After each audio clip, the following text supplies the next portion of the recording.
So hey homies, welcome back to another video. और आज से हम इस चैनल पे स्वॉर्ड ऑफ कम्युन के सीजन 2 को शुरू करने वाले हैं। एंड आई नो कि तुम में से ज्यादातर लोगों ने ऑलरेडी सीजन 1 को देख के रखा है, और अगर नहीं देखा तो फिकर नॉट, मैं कुछ ही दिनों में इसका सीजन 1 का रिकैप भी अपलोड कर दूंगी। फिलहाल मेरे हेल्थ इश्यूज चल रहे हैं, इसी के चलते सीजन 1 के रिकैप के लिए मुझे टाइम नहीं मिला, लेकिन जहाँ कहीं भी सीजन 1 के रिकैप की जरूरत पड़ेगी मैं तुम्हें बीच बीच में याद दिलाती रहूंगी। सो फिकर नॉट। तो चलो फिर बिना किसी देर के आज के इस वीडियो को शुरू करते हैं। सो होमीज, हमारे सीजन 2 के फर्स्ट एपिसोड की स्टार्टिंग भी वहीं से होती है जहां पर लास्ट सीजन एंड हुआ था, और हमने देखा था कि सेंट ज़ीशेंग के चलते चैनपिंग बाओ को लेकर सुई डायनेस्टी की तरफ रवाना हो जाता है। अब इसी के साथ हम लोग स्मॉल टाउन का सीन देखते हैं, जहां पर वो जो सीनियर एल्डर थी वो अपने साथियों के साथ स्मॉल टाउन के उसी घर में पहुंच जाती है जहाँ पे आते साथी वहाँ का नजारा देख कर वो कहने लगती है कि आखिर इन सब की कीमत कितनी होगी। कि तभी वो एक बुक को उठाती है और कहने लगती है कि बताओ आखिर हमारे दाली कैपिटल में इसकी कीमत कितनी हो सकती है। यहाँ पे सेंट के इस घर के पास आने के बाद ये लोग सारी चीजों को खंगालने लगते हैं, और यहाँ पे उनकी सर्वेंट बताने लगती है कि इस बुक की कीमत ज्यादा से ज्यादा 60 वेन होंगी। अभी यहाँ पे वो हर एक चीज को देखती है और कहती है कि लगता है कि ये बुक्स जितनी ज्यादा कंफ्यूजन वाली होंगी इनकी कीमत उतना ही कम होगा। पर जो भी हो, यहाँ पे देख के लग नहीं रहा कि अमीर लोग यहाँ पे रहते होंगे, लेकिन हाँ ये ठीक ठाक कंफर्टेबल तो है। कि तभी यहाँ पर उसके साथ आई वो मेड कहने लगती है कि वैसे यंग प्रिंस के लिए आप काफी कुछ मेहनत कर रही हैं, और यंग प्रिंस भी काफी ज्यादा सफर कर रहा है, दिन रात वो मेहनत में लगे रहते हैं। अब यहाँ पे उसकी बात सुनकर जो एल्डर सिस्टर वो कहने लगती है कि ऐसा बोलकर मजाक मत उड़ाओ, क्योंकि हम भी जानते हैं कि अगर कोई सच में सफर कर रहा है तो वो ऑर्फन बच्चा है जिसका घर हमारे सामने मौजूद है। कि तभी यहाँ पर वो उस एंशिएंट बुक को मांगती है, जिसमें वो कहने लगती है कि जहाँ तक मुझे याद है कि इसके अंदर कोई इंटरेस्टिंग सा स्पेल मौजूद था। कि तभी उसे उसके अंदर से एक तलिस्मान मिलता है जिसका वो यूज करते हुए यहाँ पर उस बुक में लिखे स्पेल को पढ़ती है, जो कि काफी लंबा चौड़ा स्पेल है। और इसे पढ़ते साथ ही वो यहाँ पर अपने हाथ को भी मूव करती है, और जैसे जैसे ये मूव करती है इसके सामने एक फ्लावर से बना हुआ पोर्टल ओपन हो जाता है। जिसके बाद वो उसके करीब जाकर जैसे इस पोर्टल में हाथ देती है तो डिवाइन पावर को वो फील कर पा रही थी, और वो कहने लगती है कि वाकई में इस बुक में जो लिखा है और इसमें जितनी डिवाइन पावर्स हैं, ऐसी चीजें तो आजकल के अच्छे अच्छे मैजिक स्कूल्स में भी नहीं दिखाए जाते। जिसके बाद वो उस पोर्टल के अंदर समा जाती है और अगले ही पल वो बाहर भी आ जाती है, और कहने लगती है कि वाकई में द लॉर्ड ऑफ 3 माउंटेन और 9 मर्क्यूरीज ये सच में बहुत ही ज्यादा कमाल का है। आखिर ये लॉर्ड है कौन, इसके बारे में मैंने पहले कभी नहीं सुना। अब यहाँ पे वो बुक को रीड करते हुए आगे की ओर बढ़ती है, और वो खुद को अगले पल चैनपिंग के घर के अंदर पाती है, और उसके नजारे को देखकर कहने लगती है कि वाकई में लोगों की जिंदगी कितनी ज्यादा डिफरेंट है। कुछ लोग पैदाइशी आलीशान घर और कंफर्ट में जीते हैं, और कुछ लोग तो सारी जिंदगी बस उस कंफर्ट को अचीव करने में लगा देते हैं। जिसके बाद वो कहने लगती है कि बच्चे, जब तुम वापस आओगे ना अपना बदला लेने के लिए, तो तब तक तुम्हें यहाँ पर 3 बड़े बड़े दिक्कतों का सामना करना पड़ेगा, और जो है युनशियान माउंटेन, ज़ेंगयांग माउंटेन और शुजियान लेक। ये कहते हुए वो उसके घर से बाहर निकलती है और अपने साथियों से कहने लगती है कि याद रखना इसके घर को अच्छे से लॉक कर दिया जाए। और फिर वो कहने लगती है कि जब तक तुम यहाँ पर आओगे तब तक शायद साल बीत चुका होगा। अब यहाँ से वो जाने लगती है और स्मॉल टाउन के गलियों से होते हुए वो उस एंशिएंट बुक को रीड करती है। तभी वो यहाँ पे एक स्पेल को कास्ट करती है, जो कि है heaven and earth connect through piercing mountain. यहाँ पे वो आगे आगे स्पेल को पढ़ती जाती है कि तभी यहाँ पर काफी सारी इविल एनर्जी सर्च होने लगती है, आसपास का माहौल बदलने लगता है, और वो यहाँ पे जैसे टाइम में पीछे जाने लगती है। अचानक से यहाँ का मौसम बिल्कुल चेंज हो जाता है, चारों तरफ काले बादल नजर आते हैं और बारिश होने लगती है। कि तभी वो समय के इस पड़ाव में पहुंच चुकी थी जहाँ पर उसे 2 छोटे बच्चे नजर आते हैं जो कि आपस में फाइट कर रहे थे। यहाँ पे हम छोटे चैनपिंग को देखते हैं, जहाँ पर वो इस एल्डर सिस्टर के बेटे यानी कि मुंह का गला दबा रहा था और कहने लगता है कि तेरी वजह से मैंने मेरी मदर से किया गया वादा आज तोड़ दिया, लेकिन इसके लिए मैं तुझे कभी छोड़ने नहीं वाला। अब यहाँ पे वो उसका गला दबा रहा था, जो देख कर यहाँ पे जो एल्डर सिस्टर थी उसे काफी ज्यादा गुस्सा आता है, और वो कहने लगती है कि मेरे बेटे ने आखिर किया ही क्या है। उसके चंद अल्फाज इतने ज्यादा मैटर करते हैं कि तुम उसकी जान लेने पे उतर आओ। हाँ, तुम्हारे जैसे घटिया लड़के जिनकी जिंदगी की कोई अहमियत नहीं, उनकी इतनी हिम्मत है, तुम्हारा वादा इतना ज्यादा मायने रखता है। अभी यहाँ पे हम देखते हैं तभी उसे किसी की आवाज आती है, और जब वो पलट के देखती है तो यहाँ पर ली फैमिली का वो बंदा मौजूद था। जिसके बाद एल्डर सिस्टर का बेटा यानी कि मुंह वो यहाँ पे बेहोश होने लगता है, लेकिन चैनपिंग तभी इसे छोड़ देता है, और यहाँ पे वो बंदा उसे बचाने तो जाता है लेकिन फिर हिचकिचाता है। और इस आदमी को देखकर यहाँ पे जो एल्डर सिस्टर है उसे और ज्यादा गुस्सा आ रहा था। वो समझ आती है कि जब ये नजारा हो रहा था तब यहाँ पे ये बंदा मौजूद था, लेकिन फिर भी इसने मेरे बेटी की मदद नहीं की थी। कि तभी उसे बहुत ज्यादा गुस्सा आता है और वो रियल वर्ल्ड में वापस आ जाती है और कहने लगती है कि मैं किसी को नहीं छोड़ूंगी। इस दौरान यहाँ पे जनरल वांग आ जाते हैं। जैसे देखते साथ ही यहाँ पर वो जो लड़की थी जो कि यहाँ पे एल्डर सिस्टर को गार्ड कर रही थी, वो अपनी तलवार लेके उसके सामने आ जाती है। जिसके बाद जो एल्डर सिस्टर है वो कहने लगती है कि क्या बात है, क्या तुम मेरे खिलाफ रहने का सोच रहे हो। जिस पे जो जनरल वांग यी है वो कहने लगता है कि मैं ऐसा कैसे सोच सकता हूँ, यहाँ पे उसके सरेंडर को देखते साथ ही वो जोर जोर से हंसती है और कहने लगती है कि तुम हमारे लू डायनेस्टी के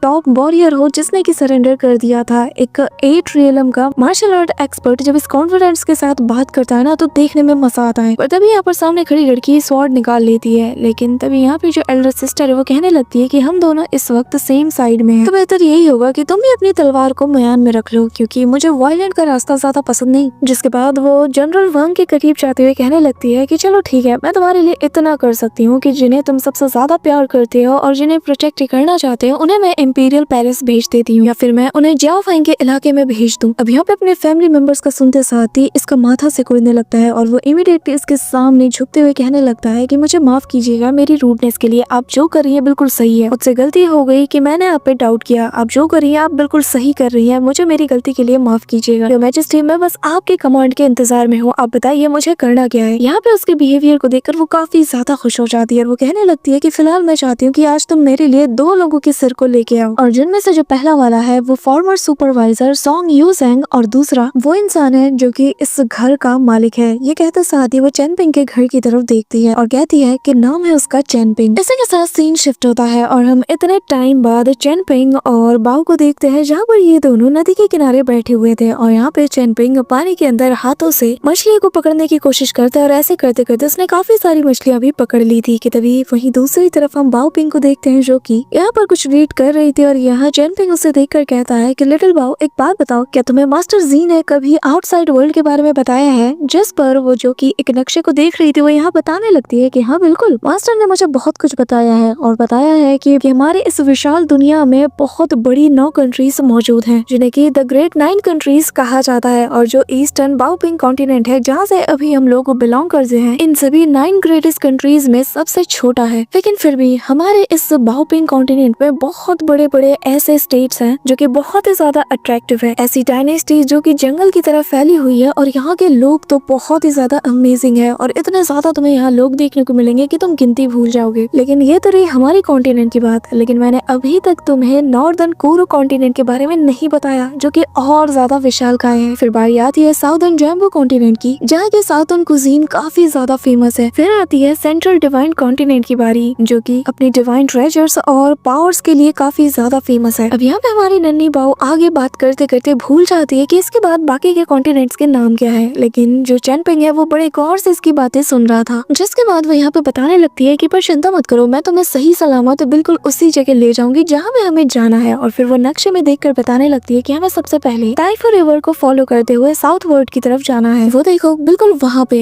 जिसके बाद हमें कीदुन माउंटेन को भी पास करना है और वहाँ पे एक जगह है जिसे की होंगजू टाउन कहा जाता है, हमें वहाँ जाना है। अरे हाँ मुझे याद आया, जैसे ही हम वहाँ पहुँच जाएंगे ना उसके बाद हम पानी के रास्ते से ट्रेवल करेंगे जिससे हमारी स्पीड और ज्यादा बढ़ जाएगी। अब यहाँ पर जब वो ये सारी बातें बता रही थी तभी वो जो मछली को चेन पिंग ने इतने मुश्किल से पकड़े थे वो सभी पानी में जा गिरते हैं और बेचारा चेन पिंग उन्हें पकड़ने के लिए पानी में पूरी तरीके से भीग जाता है। अब यहाँ पर उसकी हालत देखकर बाओ पिंग उससे कहने लगती है कि चिंता मत करो, अब से मैं तुम्हारे लिए मछलियाँ पकड़ूंगी, तुम्हें मेरे लिए इतनी ज्यादा मेहनत करने की जरूरत नहीं है। जिस पे वो कहने लगता है कि तुम भूल रही हो कि जब तक मैं तुम्हें क्लिफ एकेडमी में पहुंचा नहीं देता तब तक मैं ही तुम्हारा ख्याल रखूंगा, तो ये सारे छोटे मोटे काम ये मैं कर लूंगा, तुम्हारा काम है हमें गाइड करना। उसकी बात सुनकर यहाँ पे लिटिल बाओ कहने लगती है कि लेकिन मास्टर जी ने मुझसे एक बार कहा था कि जो एडवेंचर करते हैं ना उनकी जर्नी बहुत ही ज्यादा मुश्किल होती है और उन्हें कभी भी मुश्किलों से डरना नहीं चाहिए। ठीक है फिर मैं तुम्हें गाइड करूंगी, लेकिन साथ में तुम्हें लिखना पढ़ना भी सीखना होगा ताकि तुम राइचस पैथ को फॉलो कर सको। अब यहाँ पे उसकी इतनी बड़ी बड़ी बातें सुनकर वो कहने लगता है कि ठीक है, जब हम लोग उस बैम्बू फॉरेस्ट से गुजरेंगे तो मैं तुम्हारे लिए बैम्बू से बैम्बू बॉक्स बना दूंगा जिसमें तुम अपनी बाकी की किताबें और अदर चीजें रख सकती हो। ऐसा नहीं हो सकता है कि लियू शेंगयान ने जैसा मेंशन किया था हमें इतने बड़े बड़े बैम्बू फॉरेस्ट भी दिख सके। यहाँ पे उसकी बातें सुनकर बाओ पिंग काफी ज्यादा एक्साइटेड हो जाती है, पर तभी उससे चेन पिंग कहने लगता है कि बाओ पिंग एक बात याद रखना, अगर इस सफर के दौरान मुझे कुछ भी हो जाता है तो तुम्हें डरना बिल्कुल भी नहीं। पहाड़ चाहे जितने भी बड़े क्यों न हो, लेकिन अगर तुम दिल में इरादा ठान लो कि चाहे जो हो जाए मुझे उस माउंटेन टॉप पे पहुंचना है तो तुम हर हाल में वहाँ पहुँच के रहोगी। यहाँ पे चेन पिंग की बातें सुनकर लिटिल बाओ काफी ज्यादा इमोशनल हो जाती है। वो रोते हुए उसे हक करती है और कहती है कि चेन पिंग ऐसी बातें मत करो, मैं तुम्हें खोना नहीं चाहती, अगर तुम मुझे छोड़ के चले जाओगे तो मैं यहाँ खो जाऊंगी, फिर मेरा ख्याल कौन रखेगा बताओ, मैं कैसे आगे बढ़ूंगी। अब यहाँ पे उसे रोता हुआ देखकर चेन पिंग उसे चुप कराता है और कहता है कि अरे पागल, इतना इमोशनल होने वाली बात क्या है, मैं तो बस तुम्हें एक बात की बात बता रहा था। चिंता मत करो, चाहे जो हो जाए तुम हर हाल में इस अकेडमी में पहुंचोगी जहाँ पे जाके तुम नई नई किताबें पढ़ोगी और तुम्हें तुम्हें उन सारे सवालों के जवाब मिल जाएंगे जो कि तुम मास्टर जी से हमेशा पूछा करती थी। ऐसा भी हो सकता है कि तुम इस वर्ल्ड की पहली फीमेल मास्टर भी बन जाओ। बताओ कितना अच्छा ख्याल है ना। अब यहाँ पे ये सुनकर उसका मूड ठीक हो जाता है कि तभी वो मास्टर जी के दिए गए उस हेयरपिन की तरफ इशारा करते हुए कहती है कि चेनपिंग, मैं जानती हूँ कि इसे तुम्हें मास्टर जी ने दिया है ना। यहाँ पे चेनपिंग भी अच्छे से जानता था कि हाँ, उसकी जर्नी में मास्टर जी ने उसे ये दिया होगा, इसलिए वो कहता है कि हाँ, तुमने सही कहा। और तभी यहाँ पे छोटी बाव अपना दिमाग चलाती है और कहने लगती है कि मैंने सुना था कि हमारे मास्टर जी को उनके मास्टर ने ये हेयरपिन दिया था और मास्टर जी ने तुम्हें दिया, तो आज से मैं तुम्हें लिटिल मास्टर अंकल कह के बुलाऊंगी। जिसपे चेनपिंग कहता है कि पर ऐसा करने की जरूरत क्या है। जिसपे वो एक स्टोन पे खड़ी हो जाती है और कहती है कि हाँ, जरूरत है, क्योंकि अगर तुमने फ्यूचर में कभी सोचा कि मैं बाओपिंग को यहाँ पे छोड़ के चला जाऊँ तो तुम्हारे दिल में ये ख्याल आएगा कि यार मैं कैसे जा सकता हूँ, मैं बाओपिंग का सबसे चहीता लिटिल मास्टर अंकल हूँ, वो मेरी जिम्मेदारी है, तो मैं ऐसे अकेला छोड़ के नहीं जा सकता। तुम्हारे दिल में ना एक ख्याल आएगा कि तुम कभी भी चाहे जो हो जाए मुझे छोड़ के नहीं जा सकते, है ना मेरा आइडिया कमाल का। जिस पे चेनपिंग हंसता है और कहने लगता है कि क्या हम इस लिटिल मास्टर अंकल वाली बात को जाने नहीं दे सकते, ये बहुत ज्यादा हो रहा है, चिंता मत करो, मैं तुम्हें छोड़ के कहीं नहीं जाने वाला। जिस पे वो कहती है कि नहीं, मुझे तुम पे यकीन नहीं। जिस पे वो कहता है कि चलो ठीक है, मैं तुम्हारे लिए उस बैम्बू बॉक्स के साथ साथ बैम्बू स्ट्रॉस भी बना के दूंगा, अब तो जाने दो इस बात को। जिस पे वो पैर पटकते हुए कहती है कि आखिर तुम किस टाइप के लिटिल मास्टर अंकल हो जो कि बैम्बू बॉक्स और बैम्बू स्ट्रॉस नहीं बना सकता। अब यहाँ पे हम देखते हैं कि मिस बाओ के ऊपर वही बाप बेटी नजर रखे हुए थे और यहाँ पे उसकी बेटी कहने लगती है कि फादर, आखिर वो लड़की, मेरा मतलब कि मिस बाओ, आखिर वो इस गरीब लड़की से इतना ज्यादा क्लोज क्यों है। जिस पे उसका फादर उन दोनों की तरफ देखता है लेकिन कुछ नहीं बोलता। वहीं दूसरी तरफ सीन शिफ्ट होता है और हम स्मॉल टाउन के अंदर शुई को देखते हैं जो कि चेनपिंग के लिए ही लेटर लिख रही थी और वो बार बार लेटर लिख रही थी लेकिन बार बार उसे फाड़ दे रही थी। जिसके बाद वो वापस से शुरू करती है और कहने लगती है कि चेनपिंग, तुम्हारे घर के दरवाजे को किसी ने तोड़ दिया था, लेकिन तुम चिंता मत करो, तुम्हारी गैर मौजूदगी में मैं तुम्हारी हर एक चीज का ख्याल रखूंगी। मैं उस कल्प्रिट का पता लगा के रहूंगी जिसने की रातों रात तुम्हारे घर आकर चोरी चकारी करने की कोशिश की है। जिसके बाद वो उसी लेटर को घूरे जा रही थी। असल में वो चेनपिंग को काफी ज्यादा मिस कर रही थी कि तभी यहाँ का मौसम बदलने लगता है, चारों तरफ काले बादल छाने लगते हैं और उसका ध्यान भी विंडो की साइड जाता है। इसी के साथ सीन शिफ्ट होता है और हम मास्टर रुआन को देखते हैं जहाँ पर वो काफी ज्यादा गुस्से में था और उसे इतना गुस्सा में देखकर जो एल्डर सिस्टर थी यानी कि वो जो इमॉर्टल थी वो यहाँ पे कहने लगती है कि मास्टर रुआन, आपको इतना गुस्सा नहीं करना चाहिए, मैं यहाँ पर बाकी के 4 जो माउंटेन पीक्स है उन्हें भी बाय करके उन्हें आपको गिफ्ट कर सकती हूँ, तो बताइए क्या अब भी आप इस सौदे में इंटरेस्टेड नहीं है। जिस पे मास्टर रुआन को काफी ज्यादा गुस्सा आता है और वो कहने लगता है कि ये यूजलेस है, आखिर तुम क्यों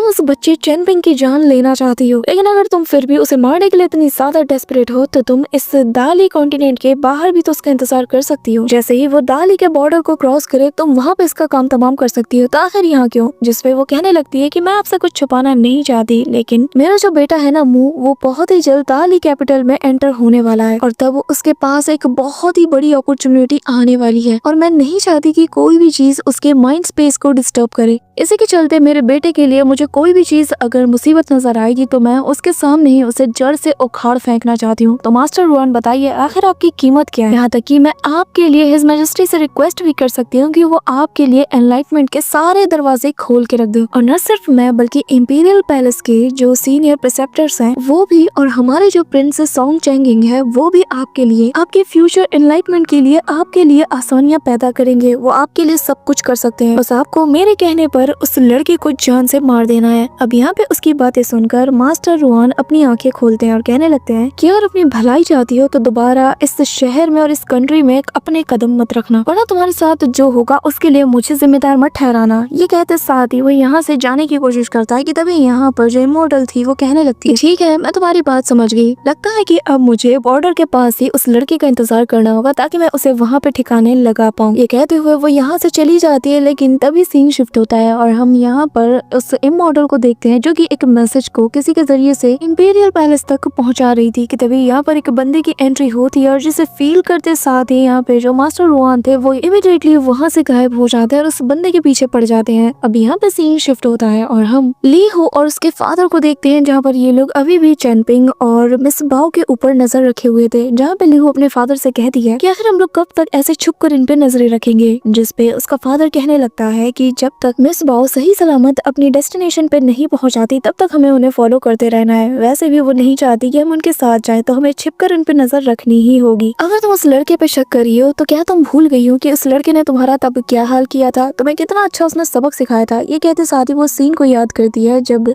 चेनपिंग ने उसे गिरते हुए बचा लिया था और तभी वो उस पल को याद करते हुए कहती है कि मैं मार्शल आर्ट के सेकंड रियलम पे हूँ, आपने मुझे वहाँ पर अपने पावर्स का यूज करने के लिए मना किया, वरना मैं इस लड़की को खुद ही वहाँ पे मजा चखा देती। यहाँ पे वो काफी लाउड बोल रही थी, तो यहाँ उसका फादर उसे हाथ पकड़ के खींचता है और कहने लगता है कि जरा धीरे बोलो। जिसके बाद वो बताता है कि भले ही इस लड़के का जो कल्टीवेशन लेवल है ये तुमसे काफी ज्यादा कम हो, लेकिन इसका फाउंडेशन तुमसे कई गुना ज्यादा सॉलिड है। जब तक ये बहुत ज्यादा नेसेसरी ना हो तब तक इससे भिड़ने की कोशिश मत करना। यहाँ पे ये लोग बातचीत कर ही रहे होते हैं कि तभी यहाँ पर उसके फादर के पास मौजूद वो जो बेल होती है वो रिंग करने लगती है, जो देखकर ये दोनों अलर्ट हो जाते हैं। उसका फादर कहने लगता है ये डीमन क्विलिंग बेल रिंग कर रही है, जिसका मतलब ये है आसपास कोई डीमन है या फिर कोई बहुत बड़ा खतरा है, हमें हर हाल में मिस को प्रोटेक्ट करना होगा। इसी दौरान चेनपिंग भी नोटिस करता है चारों तरफ फॉग छा रहा है, तो वो इमीडिएटली बाओपिंग से कहने लगता है कि जल्दी से मेरे पीछे आ जाओ। अब वो डरते हुए चेनपिंग के पास आ जाती है। बाओपिंग उसे बताने लगती है कि मैंने किताबों में पढ़ा था कि ऐसे माउंटेन्स के पास बहुत सी स्पिरिट्स और माउंटेन घोस्ट और बहुत ही पावरफुल क्रिएचर्स मौजूद होते हैं, और ऐसा कहा जाता है कि उन लोगों को स्कॉलर्स काफी ज्यादा पसंद आते हैं, स्पेशली वो उनके दिल और गुर्दे निकाल के खा जाते हैं। ये लोग काफी ज्यादा वायलेंट होते हैं। यहाँ पे ये कहते हुए वो बहुत ज्यादा डरती है, तो चैन उससे कहने लगता है कि एक बात बताओ, आखिर ये तुम किस तरह की किताबें पढ़ती आ रही हो। यहाँ पे हम देखते हैं कि तभी यहाँ पर उस फॉग से कुछ बच्चे कूदते हुए आते हैं, और ये असल में ली हुआ और लिन शो और बाकी सब होते हैं, जो कि आते साथ ही कहने लगता है कि फाइनली हमने तुम दोनों को ढूंढ ही लिया। जो देखकर मिस बाउ कहने लगती है कि फाइनली तुम दोनों यहाँ पे आ ही गए। जिस पर यहाँ पे लिन शो कहने लगता है कि हाँ, हमने सोचा कि चलो एक गैम्बल खेला जाए, हम तुम्हारे साथ उस एकेडमी में चलेंगे, भले ही खतरा कितना ही ज्यादा क्यों ना हो। जिस पे दूसरा लड़का कहता है कि खैर ये सब छोड़ो, तुम्हें पता है कि कुछ लोग हमारा पीछा कर रहे हैं। ये कहते हुए ये सभी लोग चेनपिंग के पीछे जाके छुप जाते हैं, और तभी यहाँ पे एक बंदे की एंट्री होती है, जो कि कहने लगता है कि अच्छा तो तुम ही हो वो चेनपिंग। जिस पे चेनपिंग अपने उस छोटे से हथियार को आगे करते हुए कहता है कि बताओ आखिर तुम कौन हो और हमसे क्या चाहिए। यहाँ पे उसका गला सूख रहा था कि तभी सीन शिफ्ट होता है, और हम यहाँ पे दो मिस्टीरियस पर्संस को देखते हैं जिन्होंने मास्क पहना हुआ था, और ये लोग ब्लैक रॉक पहने हुए थे। अब यहाँ पे इनमें से एक बंदा रास्ते को चेक करते हुए कहने लगता है कि वैसे चेनपिंग काफी ज्यादा होशियार है, उसने मेन रोड को अवॉइड किया और दूसरा रास्ता को अपनाया। जिसमें दूसरा बंदा कहने लगता है कि पर ऐसे बच्चों वाली ट्रिक के लिए मेरे पास बहुत ही अच्छा सोल्यूशन है। कि तभी वो अपने पास एक तलिस्मान का यूज करते हुए यहाँ पर उनके फिगर को उनके फुटप्रिंट के जरिए से यहाँ पे वो बना लेता है, और यहाँ उसका स्पिरिचुअल फिगर जो है उसे पूरी तरीके से दिखा देता है कि आखिर ये दोनों किस रास्ते में गए। अब यहाँ पे दूसरा बंदा कहता है कि हमें बस इन्हें फॉलो करते रहना है, और एक बार ये लोग बॉर्डर के पास पहुंच जाए डाली के तो हम इन्हें ठिकाने लगा देंगे। जिसके बाद मौका पाते ही हमें उसका काम तमाम करके वापस से रिपोर्ट करने जाना है। अब यहाँ पे इनका प्लान सेट था, ये लोग फॉलो करते हुए आगे बढ़ रहे थे कि तभी यहाँ रास्ते में इन्हें अपने लोगों की बहुत सी डेड बॉडीज नजर आती हैं, जिसे देखकर दोनों ही वही रुक जाते हैं और चारों तरफ खून फैला हुआ था। अब यहाँ पर वो जब इन सब की शक्लें देखता है तो इनकी बॉडी बिल्कुल सफेद पड़ चुकी थी। वो तभी उनमें से एक को चेक करते हुए कहता है कि इनमें से किसी की भी बॉडी पर देखने से लग नहीं रहा कि कोई एक्सटर्नल डैमेज हुआ हो। इन लोगों के मरेडियंस को प्योर मार्शल फोर्स से बहुत बुरी तरीके से डिस्ट्रॉय किया गया है, जिसके चलते इनकी ये हालत हो गई है। तो जो भी कातिल है वो काफी ज्यादा स्ट्रॉन्ग है, और वो एक एक्सट्रीम पैथ को फॉलो करने वाला मार्शल आर्टिस्ट होगा। हो सकता है कि ये जरूर से वही मास्टर वुआन होगा जिसके बारे में हमारी मैजेस्टी ने उस लेटर में मेंशन किया था। और चाहे जो हो, एक बार बस वो दाली बॉर्डर के करीब पहुंचाए, फिर तो उसे कोई भी हमसे नहीं बचा पाएगा। ये कहते हुए वो लोग यहाँ से जाने ही लगते हैं कि तभी यहाँ पर कुछ लोगों के हंसने की आवाजें आती है, और जैसे ये लोग पलटते हैं तो हम देखते हैं कि एक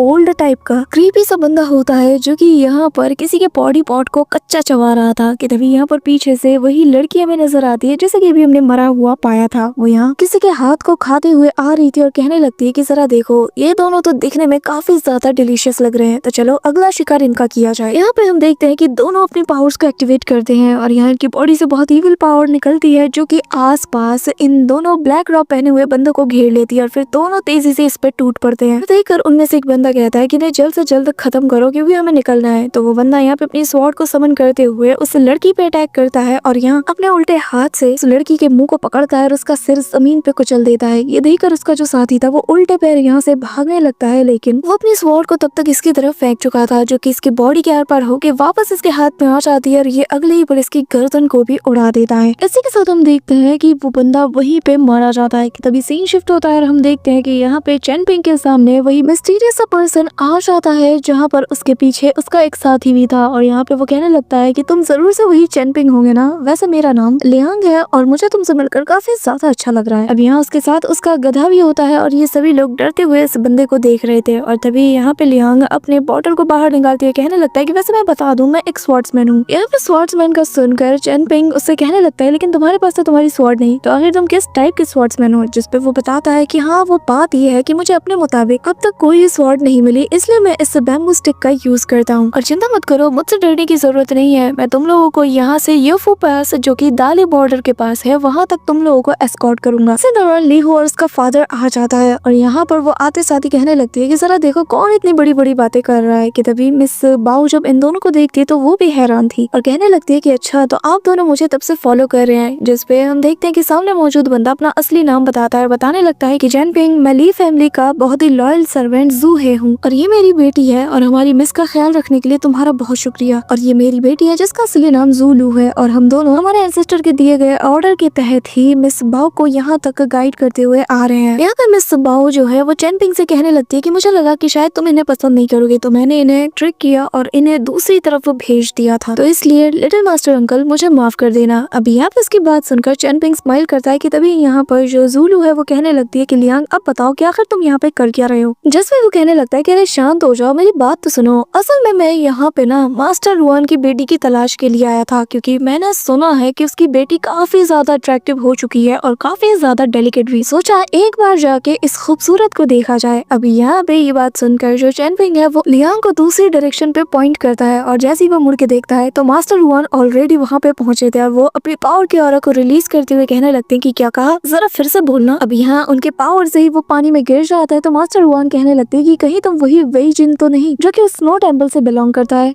जिस पे लियांग खड़ा हो जाता है और कहने लगता है कि नहीं, लगता है आपने मुझे कोई गलत समझ लिया, मेरा नाम तो लियांग है। और फिर वो अपनी बॉटल को निकालकर उसके अंदर से साके को पीता है। यहाँ पे उसके अंदर कोई डिवाइन पावर आने लगती है, जो देखकर जो मास्टर रुआन है वो कहने लगता है कि क्या मैं भी इसे ट्राई कर सकता हूँ। लियांग उसे वो दे देता है और यहाँ पे जब मास्टर रुआन उसे पी रहे होते हैं तो कहने लगते हैं कि सुनने में तो यही आया था कि वे जिन जो है वो प्यार में पूरी तरीके से फंस चुका है, लेकिन इस कंटेनर के अंदर प्योर और बहुत ही ज्यादा वास्ट स्वॉर्ड की मौजूद है, जिसका मतलब ये है कि ये चीज वे जिन से बिलोंग करती है और उसकी ताकत तो बहुत ज्यादा है। लेकिन इस लड़के ने आखिर उसका ट्रेजर उससे कैसे हासिल किया होगा, या फिर मैं ही गलत सोच रहा हूँ। लेकिन चाहे जो हो, अगर इसने वाकई में वे जिन से इसका ट्रेजर हासिल किया है तो ये बहुत ही ज्यादा स्ट्रॉन्ग होगा। अगर ऐसा है तो फिर तो ये बहुत अच्छी बात है। ये कहते साथ ही वो उसकी कंटेनर को उसे लौटा देता है और हंसते हुए चैनपिंग से कहता है कि चल चिंता मत करो, ये तुम्हें एस्कॉर्ट करेगा। मैंने खुद ही स्नो टेम्पल में तुम्हारे लिए रिक्वेस्ट किया था कि वो किसी को भेजे ताकि वो तुम्हें एस्कॉर्ट करे। जिस पर चैनपिंग उनका शुक्रिया अदा करता है और यहाँ से मास्टर रुआन चले जाते हैं। अब यहाँ पर हम मिस बाओ को देखते हैं जो कि अपने दोस्तों से कहती है कि मेरे पास ऑलरेडी इतना सारा बर्डन है, अब तुम दोनों यहाँ पर हम पे बोझ बनने क्यों आ गए। यहाँ पे उसके दोनों दोस्त कहने लगते हैं कि यार आखिर तुम कैसी बातें कर रही हो, हम दोनों तो तुम्हारे कॉमरेड्स हैं, हमने भी जिंदगी और मौत की जंग लड़ी है। चैनपिंग यहाँ पे ची चुंजिया और दोंग शूजिंग से कहने लगता है कि अगर तुम लोगों को लगता है कि तुम हमारे साथ चलना चाहते हो तो तुम चल सकते हो। जिस पे शी काफी ज्यादा खुश हो जाता है और फिर वो दौड़ते हुए जाकर उस गधे के ऊपर बैठ जाता है। लेकिन लियांग को ये चीज पसंद नहीं आती। वो सब बच्चे को उतार देता है और कहने लगता है कि आखिर तुम कर क्या रहे हो, तुम मेरे गधे के ऊपर नहीं बैठ सकते। जिस पे वो कहने लगता है कि आखिर मैं क्यों नहीं बैठ सकता, आखिर तुम हो कौन। जिस पे वो कहने लगता है कि मैं तुम्हारा बाप हूँ और कुछ। यहाँ पे ये सुनकर शी काफी ज्यादा इमोशनल हो जाता है, जो देख कर यहाँ पे लियांग समझ जाता है कि इसके पेरेंट्स को लेकर इसकी बहुत बुरी यादें होंगी। यहाँ पे अब उसे बुरा लगता है कि तभी वो उसे चुप कराने के लिए जाता है। लेकिन तभी यहाँ पे शी चिल्लाते हुए कहता है कि देखा, फंस गए ना मेरे जाल में, मुझसे उलझने की कोशिश मत करना। लेकिन हाँ, अगर तुम मुझे वो गधा दे देते हो तो मैं मेरी माँ से रिक्वेस्ट कर सकता हूँ कि तुम जैसे गधे के साथ वो दोबारा शादी कर ले। यहाँ पे लियांग कहता है कि आजकल के बच्चे, इनसे तो मुंह लगना ही नहीं चाहिए। इसी के साथ हंसते खेलते हुए इनका सफर शुरू हो जाता है। ऐसे ही ये लोग काफी दूर पहुंच चुके थे और यहाँ पे जो लियांग है ये अपनी झूठी कहानियां सुनाने में बिजी था कि तभी यहाँ पे सफर के दौरान मौसम बहुत ज्यादा खराब हो चुका था। लियांग कहने लगता है कि अरे रे, इतने से खराब मौसम से मेरा मूड नहीं बिगड़ने वाला, मुझे तो इसे देखकर और ज्यादा एनर्जेटिक फील होती है। अगर यहाँ पे तेज बारिश और कड़ाकेदार बिजली हो जाए ना तो और ज्यादा मजा आ जाएगा। मेरे एडवेंचर तो कुछ ऐसा ही होना चाहिए। बस फिर क्या, यहाँ पे इसका कहना ही था कि भाई यहाँ पे तेज बारिश और कड़ाकेदार बिजलियां गिरने लगती है, जो देखकर सभी उसकी तरफ देखने लगते हैं। तो वो कहने लगता है कि ऐसे क्या देख रहे हो। जिसके बाद वो भाव खाते हुए कहने लगता है कि देखना, मैं तो इस तूफान में भी आगे का रास्ता ढूंढ के आऊंगा। ये कहते साथ ही वो जैसे ही अगला कदम बढ़ाता है तो वो स्लिप हो जाता है, जिसके इसके बाद वो जैसे तैसे खुद को संभालते हुए यहाँ से चला जाता है और ऐसे ही काफी वक्त हो चुका था। यहाँ पे जो चेनपिंग है उसे उसकी फिक्र हो रही थी, तो वो कहता है कि मैं उसे ढूंढ के लाता हूँ। यहाँ पे जूलू का फादर कहता है कि फिर मैं भी आपके साथ चलूंगा, जिसमें वो बताता है कि नहीं अंकल सो आप यहीं रहिए, क्योंकि मुझे उस बंदे की ट्रू आइडेंटिटी का भी पता लगाना है और मैं जल्दी वापस आ जाऊंगा। ये कहते साथ ही वो यहाँ से चला जाता है। इसी के साथ हम देखते हैं कि जनरल वांग सोंग यूपिंग को मारने के लिए पहुंच जाता है, जहाँ पे वो शराब के नशे में धुतता और कहने लगता है कि मैं जानता हूँ कि तुम मुझे यहाँ पे मारने के लिए आए हो, लेकिन पहले मुझे मेरी साके की बोतल को खत्म करने दो। वहीं दूसरी तरफ हम उसे इमोर्टल को देखते हैं, जहाँ पर इसकी सर्वेंट उसे बताती है कि आपने ऑलरेडी 2 लोगों को मारने के लिए जनरल वांग को भेजा है, लेकिन जो सोंग यीपिंग है उसे तो खुद हिज मैजेस्टी ने यहाँ पे चूज किया है, तो क्या उसे मारना सही होगा कि उसे ऑलरेडी हमारे सच का पता चल चुका है, तो उसका मारा जाना बहुत ज्यादा जरूरी है। सो होमीज सीजन 2 का फर्स्ट पार्ट यहीं पे एंड होता है, लेकिन इसका सेकंड पार्ट बहुत ही जल्द चैनल पे अपलोड होने वाला है, तो वीडियो को भी से लाइक करके चैनल को सब्सक्राइब जरूर कर लेना। So that's it for today guys. I hope कि तुम सबको आज की वीडियो काफी ज्यादा पसंद आई होगी। अगर हाँ तो वीडियो को लाइक करना, चैनल पे नए हो तो सब्सक्राइब करना। तो मिलते हैं नेक्स्ट वीडियो में, तब तक के लिए बाय।